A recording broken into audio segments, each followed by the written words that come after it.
Old দীঘায় ভবা পাগলা কোন মন্দির তৈরি করেন? হরবলা কালী মন্দির। আপ কি কসম সিনেমার জয় জয় শিব শঙ্কর গানটি কোথায় শুটিং হয়? রানী মন্দির গুলমার্গে। কলকাতার প্রথম ফুটপাত চৌরঙ্গিতে। আর সেই চৌরঙ্গিতে ওরিয়েন্টাল কোম্পানি একটি বিশেষ জিনিস লাগিয়েছিল প্রথম। কি লাগিয়েছিল? গ্যাসের আলো। ত্রিপুরার 14 দেবতার পূজা উৎসবের নাম কি? খার্চি উৎসব। বিশ্ব অলস দিবস কত তারিখে? 10ই আগস্ট।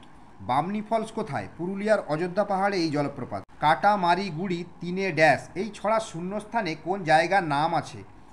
জলপাইগুড়ি। কাটামারি গুড়ি তিনে জলপাইগুড়ি। ভুটানের সেনাপতি পেনসুতোমা রাজা ধৈর্যেন্দ্র নারায়ণকে বন্দি করেন। তখন রাজাকে বন্দিদশা থেকে ছাড়িয়ে আনেন ইস্ট ইন্ডিয়া কোম্পানি।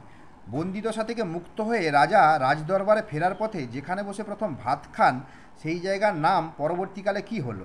রাজা ভাত খাওয়া। কালজানি থেকে কোন জায়গার নাম এসেছে বলে মনে করা হয়? কালচিনি।